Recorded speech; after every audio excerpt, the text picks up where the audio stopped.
Alright, hello guys. Today's video may bagong basta naman ang DLTV ko. Wherever you are, we are there. So may bagong basta naman dito sa dumating dito sa Turbina. Ito yung ating model bus na Yutong C12 Pro model nito guys. So yung makina ito parang sa Kinglong din na YC6L 330 horsepower din siya guys. So yung ating Yutong. So Yutsay din na makina model C12 Pro. Yan ang ating model ng ating Yutong. So guys, so parang Kinglong din yung mga features niya guys. So ang ganda yung kanyang upuan, ganoon din sa Kinglong din. Ayan, pag umupo tayo guys, kusang tataas siya. So tinitimbang yung bigat mo. So automatic doon siya mag-base doon sa bigat ng driver, no? Tapos of course yung ating stereo. So touchscreen na rin siya guys. So ayan, touchscreen na rin siya. Ayan atin, touchscreen na rin siya. Tapos ayan, may mga bulsa-bulsa dito guys. So ayan, kung may mga ilalagay dyan mga driver yan. So may bulsa-bulsa na rin. Tapos yan, ito yung switch ng aircon. Yan, high-tech na siya guys. Ang ganda. Tapos pagka may reading light din siya, kung gusto magbasa itong dim light, reading light. Tapos yung baggage compartment sa baba, ayan yung pinaka-switch niya. Tapos ito naman yung pinaka-switch ng yung pinaka-fire extinguisher sa likod. May fire extinguisher. So pag may detect na medyo nangangamoy usok o nag-apoy, so i-open lang ng driver to, pipindutin dyan. So mag-engage yung ating kanyang power extinguisher, fire extinguisher sa likod din, no? So ito yung ating manibela, Yutong. Tapos ito yung busina. Ayan, so ito naman yung isang busina, maganda, sexy. Ayan, yung hazard. Ayan, hazard. Tapos yung TV niya sa CR. Tapos ito guys, so ang ganda guys, kasi pag gusto mong palitan ng mga kulay yung ilaw mo sa loob, napapalitan siya. Ayan, tingnan natin. Pindot off, right? Alright. Naging green, red, blue. Ayan, so ang ganda. Ayan, ang kaibahan niya. Tapos of course, TV. Yung TV. Tapos ito yung ng ating side mirror. So ito yung kanyang adjustment. Ayan, tapos yung maxi niya guys, para na rin sa Kinglong. So kaganyan, naka-engage yan, ibig sabihin naka-max yan. So pag i-release mo, so kailangan mo pa ng preno. Ayun yung preno, so paka mo yung preno, ganyan. Pak din konti, tapos pindutin mo siya ganyan. Tama guys, mag-ibang kulay niyan. O, see? So ibig sabihin, release na, naka-release na siya. So pag minaxi mo, hilahin mo lang siya. O ayan, so parang sa ano din, parang sa Kinglong din. Okay. So ito yung loob niya. So basic, maganda. Tapos signal light. Ayan. Tapos passing light. Ganda ng ilaw guys. Oh, kasi LED na rin. Ganda oh. Pansin nyo, ang liwanag oh. Ayan. Tapos ito yung kanyang wiper. Yung wiper niya. Ayan. So ito yung switch ng wiper. Ayan. Ganda. So maganda kasi basics bus. Maganda to. Magandang loob nito. So again, this is 49 seaters nga pala to guys. Ayan, ito yung loob ng ating Yutong na C12 Pro. So yung ating loob. So ito yung ating CR.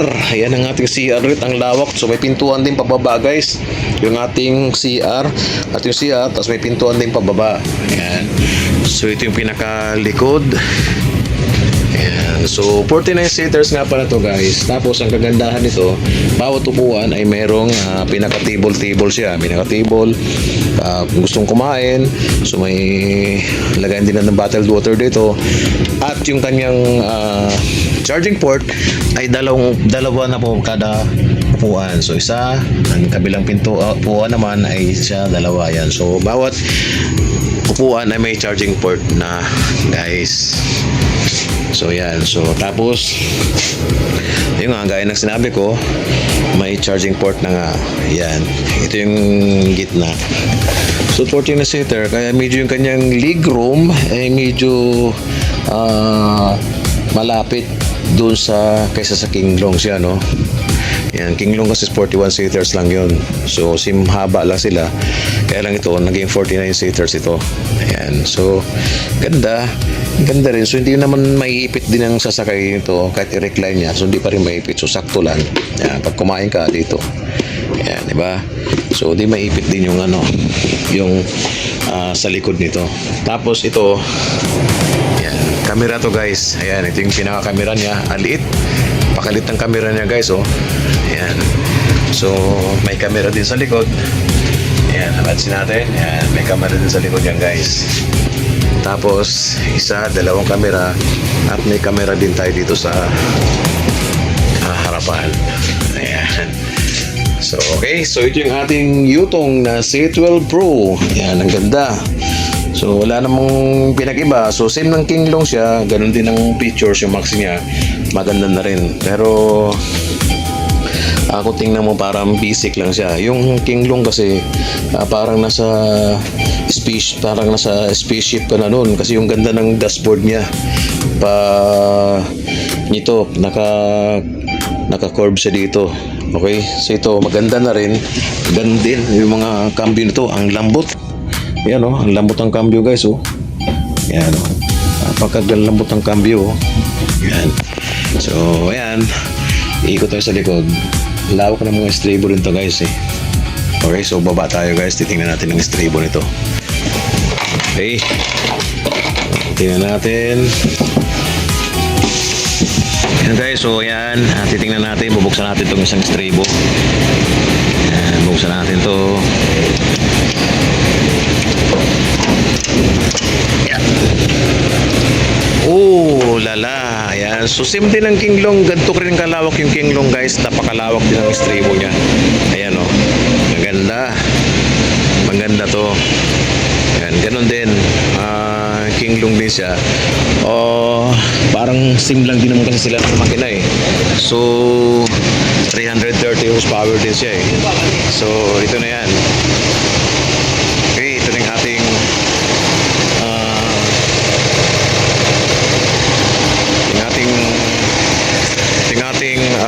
battery. Ayan, battery relay na dito. Tapos yun yung battery sa loob.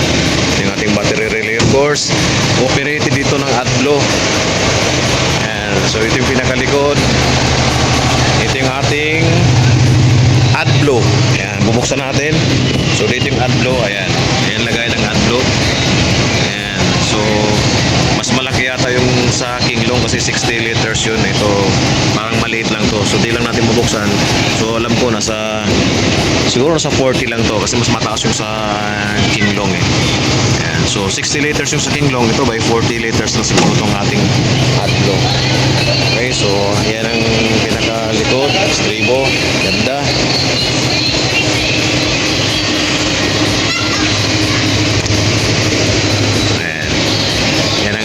Yutong. Ganda. Tapos of course, ito naman yung ating sa diesel, no? So buksan natin yung diesel niya. So ayan ang diesel niya. Ito yung tangke. Yan ang salin ng fuel. Tapos ito, ganun din sa King Long. Meron din dyan. Dyan nakalagay yung tangke ng lagay ng tubig para sa wiper. Yan. Tapos parang King Long din guys. Ito, pag binuksan natin to, makita natin dito yung electrical system niya. So dito rin yung kanyang electrical system. So ayan, wala. So dapat walang makalagay na bag dito sa mga electrical system natin guys, kasi pag may ilagay silang mga bag dito o gamit ano pa man, pwedeng mahila to ng bag habang tumatakbo. Kaya dapat wag silang maglalagay ng mga bag dito yung mga drivers. Bago naman natin ito ibitawan, kung sinong driver na kukuha nito, briefing muna natin na anong dapat nilang gawin. Okay, so ito yung ating electrical system. Huwag sila maglalagay ng ano pa mang gamit dyan kasi pwede mag-short dyan pagka nilagay ng gamit. Dahil habang nanakbo, baka tatakbo-takbo yung bag, manabit dito sa mga wire nga, no? So yan, bago natin bitawan, bago natin ibigay sa driver to, bago ibiyahe to, so binibriefing naman muna natin yan. So sara natin. Sara natin kasi hindi pa na ano talaga to kung saan ang biyahe to, pero alam ko Bicol ang biyahe nito guys. Oh, ito yung ating Yutong. Ayan, kita natin guys. Oh, yan ang mukha. Oh, ang ganda ng mukha. Oh, ayan. Oh, ang ganda ng mukha. So bagong bago talaga to guys. Ay, may plaka na. So hindi pa lang alam ko saan babiyahe ang bus na to, pero sigurado Bicol talaga ang biyahe nito. Okay, so itong loob guys, itong steps. So akit tayo. Yan, akit tayo. Yan. So, fire extinguisher sila sa baba. Tapos may charging port din pala dito sa baba, oh.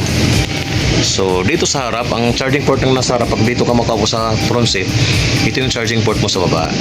Pero pag nasa second row ka, yung charging port mo ay dito na. So guys, ito yung ating loob ng Yutong na C12 Pro. Okay, YC6L 330 horsepower. Okay, so ito yung ating Yutong guys. So ayan, open yung pintuan natin. So ito yung CR. So may pintuan din sa gilid. Ayan, so pwede yung dumaan ng pasahero dyan. Pagka dumating na sa kanyang destination, pwede siyang bumaba sa pintuan na yun. Pwede siyang dumaan dyan. Okay, so ito na yung ating pintuan naman sa harapan. Okay, so ayan, komportable yung pasahero na sasakay dito. So di pa lang natin alam kung saan ang biyahe nito guys. So ayan ang ating mga seat number sa taas, makikita natin. Ayan. So ayan, TV. Okay. So yun, abangan niyo na lang ako guys sa sunod kong update sa Yutong na to, kung kailan mabiyahe at kung saan ang ruta nito, no. So abangan niyo ulit yung aking sunod na vlog dito para sa basta to. Okay, so thank you for watching. Please like and share and subscribe to my channel Biyahedor Vlogs Babush. Thank you for watching. Biyahedor Viajador